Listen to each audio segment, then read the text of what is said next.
Welcome to SVN news. National human rights council chairman doctor P Sampath Kumar Gajuwaka నుంచి ఆంధ్రప్రదేశ్లో ఎన్నో సేవా కార్యక్రమాలు స్వచ్ఛందంగా చేశారు. వీరు చేసే కార్యక్రమాలు ఇంకా ప్రజలకు మీ సేవలు అందించాలి అని ఎస్వీఎన్ న్యూస్ ఛానల్ అధినేత శీలా గురువులు గారు డాక్టర్ సంపత్ కుమార్ను అభినందిస్తూ సాలువాతో సత్కరించారు. డాక్టర్ గారు అంటే సంపత్ కుమార్ గారు ఒక డాక్టర్ గా ప్రజాసేవ అందిస్తూ ఒక ప్రజలకు హ్యూమన్ రైట్స్ ద్వారా మీరు సేవలు అందవాలనే ఆలోచన ఎందుకు నిర్ణయం తీసుకున్నారు? అనేక కారణాలు ఉన్నాయి సార్. అంటే నేను డాక్టర్గా సేవలు అందిస్తున్న టైంలోనే కొంతమంది వాళ్ళ సమస్యలని, ప్రత్యేకమైన సమస్యలు చెబుతూ ఉండేవారు, ఎప్పటికప్పుడు చెబుతూ ఉండేవారు మనకి. అలా చెప్తున్న సమయంలోనే కొన్ని రకాల సమస్యలు వచ్చేవి. అలాగే నేను మెడికల్ ఆఫీసర్గా, అంటే అర్బన్ హెల్త్ సెంటర్ మెడికల్ ఆఫీసర్గా పనిచేస్తున్న టైంలో కొంతమంది రిపోర్టర్స్ కూడా వచ్చి మా మీద కొన్ని అలిగేషన్స్ చేస్తున్నాం. వీటి ద్వారా సమస్యల పోరాటం జిల్లా, ఇప్పుడు మాన్యం పార్వతీపురం జిల్లా, ఒక ట్రైబల్ ఏరియాలో పుట్టినటువంటి వ్యక్తిని నేను. నాన్నగారు పాలక సహదేవుడు గారు, అమ్మ స్వర్గీయ పాలక సావిత్రి గారు. నాన్నగారు కానిస్టేబుల్ ఒక అమ్మాయిని పెళ్లి చేసుకోకుండా అలరి పెట్టే సమయంలో నాన్నగారు ఇచ్చిన సపోర్ట్, నన్ను పంపించి నన్ను ఏఎస్పీ దగ్గరికి, అప్పుడు అందరా సిన్హా ఏఎస్పీ గారు, ఆ సమయంలో నన్ను పంపించి అటువంటి దాంట్లో వాడిని ఇచ్చేస్తూ వాళ్ళిద్దరు మళ్ళీ మ్యారేజ్ చేసి పెళ్లి చేసి ఒక రకమైనటువంటి సంఘానికి ఉపయోగపడే అంటే మన సమాజానికి ఉపయోగపడే పనులు ఏవైతే చేస్తుండేవారో అవి నాకు కొద్దిగా ఇన్స్పిరేషన్ అయ్యేది. ఆ విధంగానే నేను కూడా మోటివేట్ అవ్వడం జరిగింది. ఇలా చేయాలి, చేస్తే కొంత మనం చదువుకున్న చదువు కానీ ఏదైనా ఒకటి ఈ సమాజానికి ఉపయోగపడాలి అనే ఒక ధోరణితో నేను ఈ నేషనల్ హ్యూమన్ రైట్స్ కౌన్సిల్ ప్రజల దగ్గర తీసుకువెళ్ళడానికి అంటే ఇంతవరకు చాలా పగటి మందిగా ప్రజల మధ్యకి తీసుకెళ్ళడం జరిగింది సార్.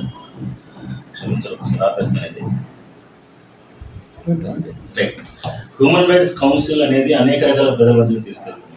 మానవ హక్కులు ఏదైతే కాన్స్టిట్యూషన్ రాయబడిందో, మానవ హక్కుల గురించి, మానవ హక్కుల తాలూకా నిర్మాణాన్ని గురించి ఏదైతే రాజ్యాంగబద్ధంగా వాళ్ళ హక్కుల ప్రొటెక్షన్ కోసం, హక్కులను ప్రొటెక్ట్ చేయడం కోసం, కాపాడడం కోసం కొన్ని ప్రాథమిక హక్కుల గురించి, వాటి గురించి చాలా మంది చెప్తుంటారు. ప్రాథమిక హక్కులు ఇవి అని చెప్తుంటారు. చెప్పడానికి వాటి పరిరక్షణ కోసం ఏదైతే మేము ఇప్పుడు స్థాపితం చేసామో ఈ సంస్థ ద్వారా ఇప్పటికీ మేము అనేక కార్యక్రమాలు చేసి ఇంచుమించు సుమారు 380 కేసులకు పైగా మా సంస్థ ద్వారా పరిష్కారం చేయగలిగాం రికార్డెడ్లీ. అలాగే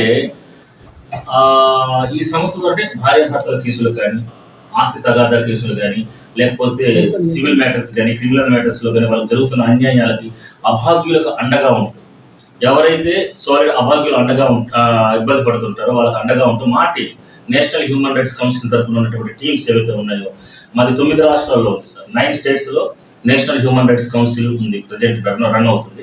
ఈ 9 రాష్ట్రాల్లో కూడా జిల్లాల వారీగా కానీ, మండలాల వారీగా కానీ, అక్కడ ఉన్నటువంటి ప్రాంతాల వారీగా కానీ ఎక్కడైతే సమస్యలు ఉత్పన్నమవుతున్నాయో, ఎక్కడైతే మానవ హక్కులకు ఉల్లంఘన జరుగుతూ వారి సమస్యల్ని చెప్పుకోలేక ఏ విధంగా పరిస్థితులు తెలియక వాళ్ళు మా దగ్గరికి వస్తున్నారో, వాళ్ళని బట్టి ఎవరైతే వస్తున్నారో వాళ్ళని మేము గైడ్ లైన్స్ ఇస్తాం. గుడ్ గైడ్ లైన్స్ అంటారు. It is the good guide lines which is we are giving by us.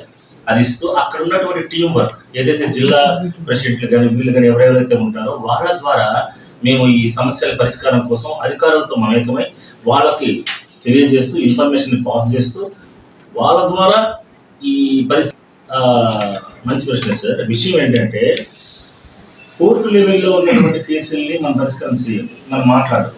ఎందుకంటే కోర్టు లెవెల్లో ఉన్నటువంటి కేసులు ఏవైతే ఉంటాయో ఇవి భార్యాభర్తలు వాళ్ళకి ఇచ్చినటువంటి ఏదైతే మనం కౌన్సిలింగ్ ఇస్తామో, ఏదైతే మా ద్వారా కానీ, ప్రభుత్వ సంస్థల ద్వారా కానీ, ప్రైవేట్ సంస్థల ద్వారా మనకి వాళ్ళ కౌన్సిలింగ్ ఇస్తాం. ఇలా ఉండండి, అలా జీవించండి అని చెప్పడం జరుగుతుంది. అలా జరిగేటప్పుడు ఒక భార్య కానీ, భర్త కానీ వాళ్ళ దీన్ని ఒప్పుకున్నప్పుడు, వాళ్ళు అంగీకరించినప్పుడు, ఈ కౌన్సిలింగ్లో అంగీకరించినప్పుడు వాళ్ళని ప్రత్యేక కోర్టు వరకు వెళ్ళే అవకాశాలు ఉంటాయి. అలా కోర్టు వరకు వెళ్ళిన కేసుల్లో 498A కేసులు వేస్తారు. 498A కేసులు ఆవేశంతోనో, తొందరపడతనంతోనో మహిళలు కొన్ని కేసులు వేస్తున్నారు. అలా వేసిన మహిళలు చాలామంది కోర్టుల్లో వాళ్ళకు వ్యతిరేక తీర్పులు వచ్చి, వాళ్ళకు వ్యతిరేకంగా వచ్చి బాధపడుతున్న వాళ్ళు ఉన్నారు. కోర్టు వరకు వెళ్తున్నాం. కానీ కోర్టుల్లోకి వెళ్ళేటప్పుడు సాక్షుల ప్రభావితం ఎలా ఉంటుంది అనే దాని మీద కూడా కొన్ని కేసులు ఆధారపడి సార్. విషయం ఏంటంటే, ఓ సాక్షి ముందు నేను మీ వెనకాల ఉంటానమ్మా, నేను చెప్తాను, నేను మీకు మీ తరఫు నిలబడతాను అన్న కేసులకి ఎవరైతే ఈ డిఫెన్స్ లాయర్స్ ఉంటారు కదా, వేరే డిఫెన్స్ లాయర్ ఉంటారు, వాళ్ళు ముందుగా ఈ సంబంధిత వ్యక్తులతో కానీ మీడియేటర్స్ ద్వారా కానీ ఆ సాక్షుల దగ్గరికి వెళ్ళడం, వాళ్ళని మోటివేట్ చేయడం, మీరు వాళ్ళకి అనుకూలంగా కానీ చెప్తే, అనుకూలంగా ఏమైనా మీరు చెప్తే ఈ విధంగా వస్తుంది అలాంటి భయపెట్టే సంఘటనలు, తద్వారా వచ్చిన సాక్షులు కోర్టుకు వెక్కి పాపం పోలీసులు కష్టపడి, పోలీస్ డిపార్ట్మెంట్ అనేది కష్టపడుతున్నారు, కేసులో న్యాయం జరగాలని చూస్తారు, ఈ సాక్షులు కోర్టు వరకు తీసుకొస్తారు. కోర్టులో సాక్షి అని చెప్తే నాకేం తెలియదు అనేస్తారు. మరి మీరు ఉమెన్స్ రైట్ ద్వారా మీరు ఏ విధంగా మాకేం తెలియదు అనేస్తారు. అలాంటప్పుడు మేము ప్రత్యేకంగా కొన్ని సందర్భాలు వాళ్ళతో ప్రత్యేకంగా కలిసి మేము రావాల్సిన అవసరం లేదని కూడా చెప్పిన వాళ్ళు ఉంటారు. రావాల్సిన అవసరం లేదని చెప్పే వాళ్ళకి బలవంతాన్ని తీసుకొచ్చి నువ్వు స్టేట్మెంట్ ఇవ్వాలని పెద్ద ఇది మా సంస్థలో ఉండదు. వాళ్ళు వచ్చేటప్పుడు వచ్చి స్టేట్మెంట్ ఇస్తే ఏదైతే పిలుస్తారో వాటిని మేము నోటరీ చేసుకుని వాళ్ళకి అనుగుణంగా కానీ తిరిగా కానీ సంబంధిత సాక్ష్యాలు ఏదైనా ఉండేటప్పుడు దాన్ని అవసరమైన సంస్థలకు అందించడం, తద్వారా వాళ్ళకు ఉపయోగపడేలా చేయడం, బాధితులకు ఉపయోగపడేలా చేయడం అనేది జరుగుతుంది. కోర్టులో కానీ ఇంకో దగ్గర కానీ వాళ్ళు మాట్లాడుతున్నప్పుడు వాళ్ళు తప్పు చెప్పొచ్చు, ఎందుకంటే అబద్ధాలు అంటే నేను మాకు తెలియదు అది అని చెప్పొచ్చు. కానీ మేము మాట్లాడుతున్న టైంలో మేము కూడా కొంత వీడియోగ్రఫీ తీసుకుంటుంటాం. వాళ్ళు ఓపెన్గా కొంతమంది చెప్తారు, మాకు అలా జరిగింది ఇలా జరిగింది అని చెప్పే వాళ్ళు ఉంటారు. అవి కొంతవరకు అంటే సాక్ష్యానికి ఉపయోగపడితే వాటిని మేము సంబంధిత న్యాయస్థానాలకు కానీ లేకపోతే సంబంధితమైనటువంటి అంటే అధికారులకు కానీ వాటిని పంపిస్తూ ఇది ఎంతవరకు ఉపయోగపడుతుందో దీన్ని తీసుకొని దానికి ఉపయోగించి బాధితులకు న్యాయం జరిగేలా చేయమని చెప్పి చెప్పడానికి అవకాశం. డాక్టర్ గారు, ఇప్పుడు మీరు హ్యూమన్ రైట్స్ చైర్మన్ ఉన్నారు, ఒక కంప్లైంట్ మీద బేసికల్ గా మీ మధ్య పరిష్కారం రాకపోతే తదుపరి చర్య మీరు ఏం తీసుకుంటారు? ఎగ్జాక్ట్లీ మీకు ఇప్పుడు ఈ సందర్భంగా ఒక కేసు నేను చూపించాలనుకుంటున్నాను. ఇది భోగాపురం పోలీస్ స్టేషన్కి సంబంధించినటువంటి ఒక కేసు.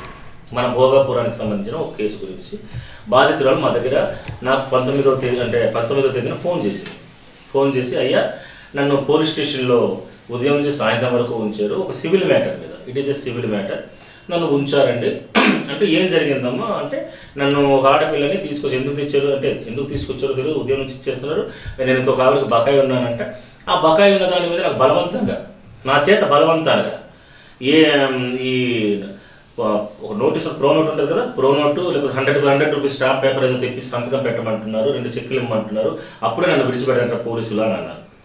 అప్పుడే నా లేడీ కానిస్టేబుల్తో మాట్లాడా, ఏంటమ్మా మేము వచ్చారు మా మంచినీళ్ళు కూడా పంపించకుండా, ఆ వీడియోస్ కూడా ఉన్నాయి, మంచినీళ్ళకు కూడా పంపించకుండా వాటికి కూడా పంపించకుండా మమ్మల్ని వేధిస్తున్నారని చెప్పడం జరిగింది.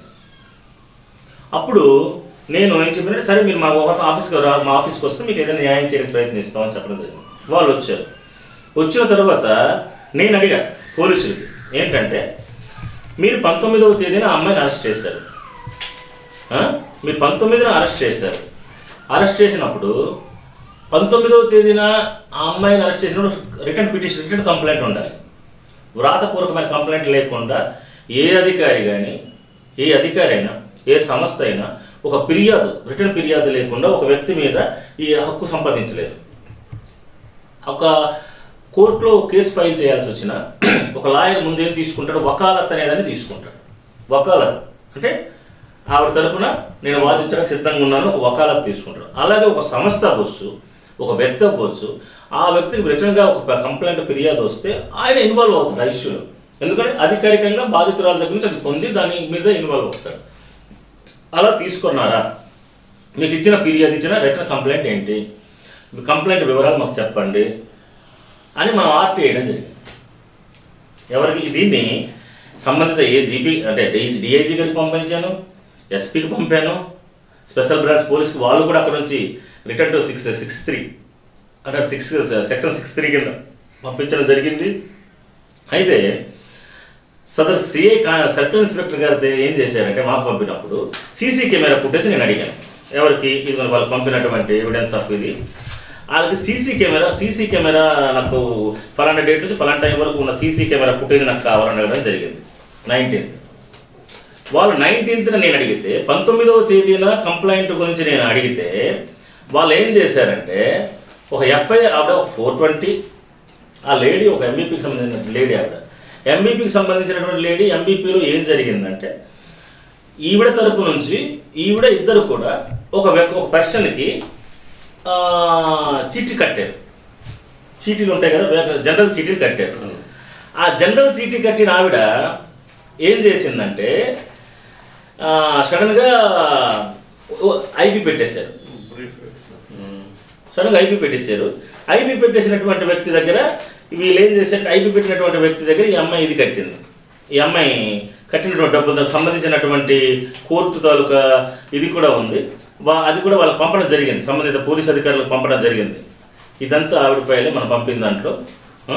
ఏం జరిగిందంట వాళ్ళు ఏం చెప్పారంటే ఫైనల్గా 19వ తేదీన ఈవిడ అరెస్ట్ ఎందుకు చేశారని మేము అడిగితే 27వ తేదీన ఫిర్యాదు ఇచ్చినట్టు తీసుకొని 27వ తేదీనే ఫిర్యాదు తీసుకొని 27వ తేదీనే ఎఫ్ఐఆర్ కట్టారు. అరెస్ట్ చేయలే, ఎఫ్ఐఆర్ కట్టారు 420గా. 420లో అరెస్ట్ అవ్వాలి, అరెస్ట్ అయిన తర్వాత. కానీ నేనేం అడిగాను, 19ని ఎందుకు తీసుకెళ్ళాను? 19వ తేదీ ఒక లేడీని తీసుకెళ్ళి మధ్యాహ్నం నుంచి సాయంత్రం 7 వరకు మీ ప్రిజన్లో ఉంచాల్సిన అవసరం ఏముంది అని అడుగుతున్నాం మనం. దానికి ఏం సమాధానం చెప్పారు? దానికి వాళ్ళు ఇదే సమాధానం చెప్తున్నారు. అప్పుడేం చెప్పారు తెలివిగా, దీనికి వచ్చినప్పుడు ఎస్పీ గారికి రాస్తే 18వ తేదీలో ఎప్పుడో వాళ్ళ ఆ భర్త ఓరల్గా కంప్లైంట్ ఇచ్చాడట. ఓరల్ కంప్లైంట్ని బేస్ చేసుకొని ఎంక్వైరీ చేయాలి తప్పించి పర్సన్ని పిలిపించుకొని 7 గంటల వరకు ఉంచొచ్చా? ఎంక్వైరీ పేరుతో ఫిర్యాదు లేకుండా 7 గంటల మధ్యాహ్నం 10 నుంచి 7 వరకు ఉంచారు. ఇదే ఉంది.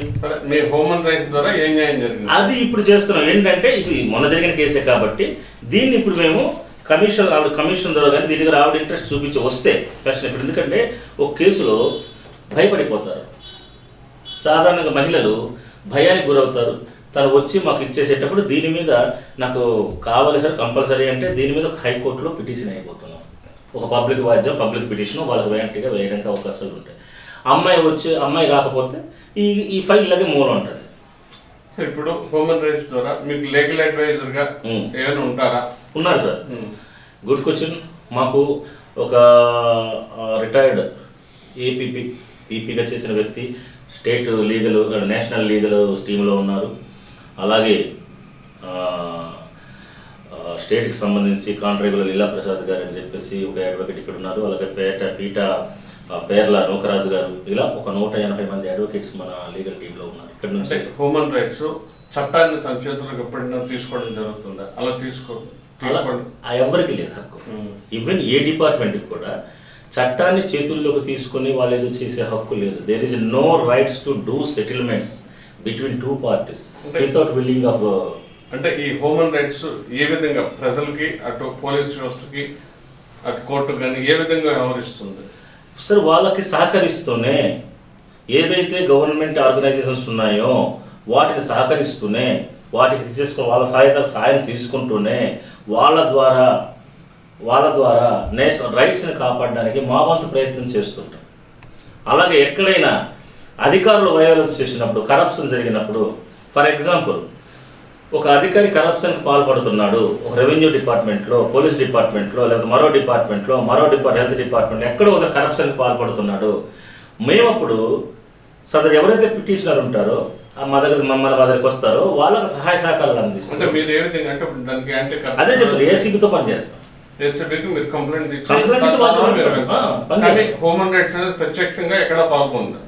ప్రత్యక్షంగా పాల్గొనే సందర్భాలు ఉంటాయి, పరోక్షంగా పాల్గొనే సందర్భాలు ఉంటాయి. అంటే అప్పుడు చట్టం మరి మీ చేతిలో తీసుకున్నట్టు దానికే చెప్తున్నా. దీనికి సంబంధించి మన ఆర్గనైజేషన్కి ఉన్న రైట్స్కి సంబంధించి ఏదైతే ఉంటాయో దాన్ని మేము ప్రభుత్వానికి దేని మీద పని చేయబోతున్నామో ప్రభుత్వానికి రిజిస్టర్ దీని ద్వారా తెలియజేస్తాం. అదే మీకు బాగా మంచి క్వశ్చన్ వేస్తారు దానికి సంబంధించి. ఫర్ ఎగ్జాంపుల్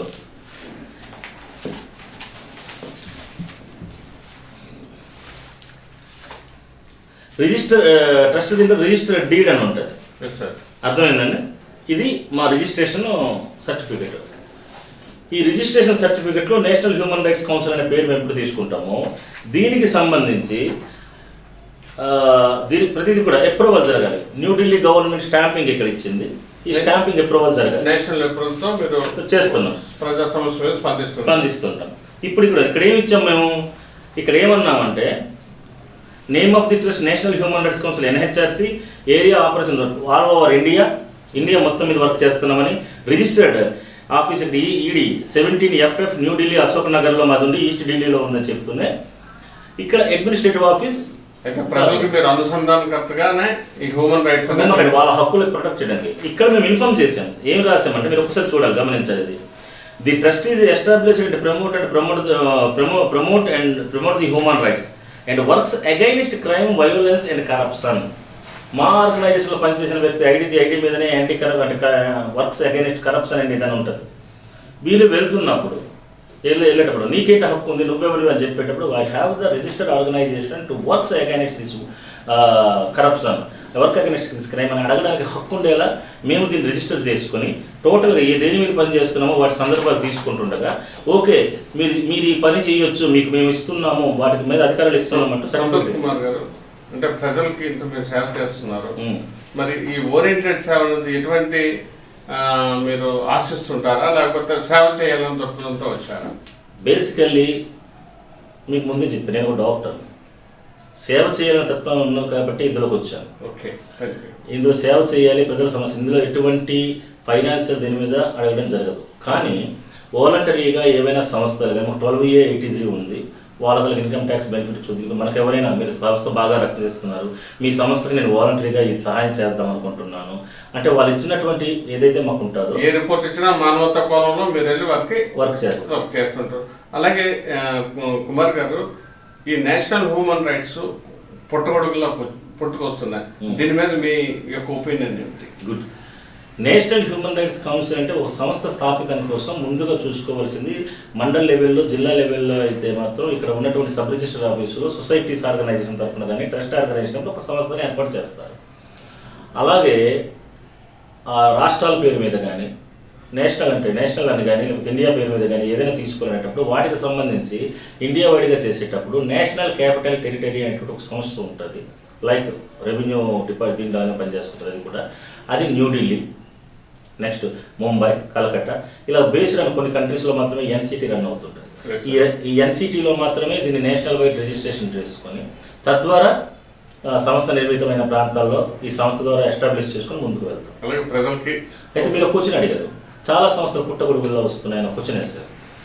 కంపెనీ ఆర్గనైజేషన్తో సంస్థ కంపెనీ పేరు మీద ఒక కంపెనీ నేను పెట్టుకుంటున్నాను అంటే ఏ పేరు మీద, ఇప్పుడు ఇందిరాగాంధీ మెమోరియల్ హాస్పిటల్ లేదా టాటా మెమోరియల్ హాస్పిటల్ పేరుతో పట్టుకొని వస్తుంటాయి కదా. అలాగే నేషనల్ మెమోరియల్ హాస్పిటల్, ఇవి company registered hospital, private hospital అయినప్పుడు ఈ కంపెనీ రిజిస్టర్డ్ హాస్పిటల్ వస్తున్నప్పుడు కంపెనీ మీద వచ్చినటువంటి ఎటువంటి సంస్థ అయినా, ఏ కంపెనీ అవ్వచ్చు, సంస్థ అవ్వచ్చు, ఏదైనా అవ్వచ్చు, వాళ్ళ MSME లేదా సెక్షన్ 8 కంపెనీ రిజిస్ట్రేషన్ MCA అని కొన్నిట్లో చేసుకుంటున్నారు.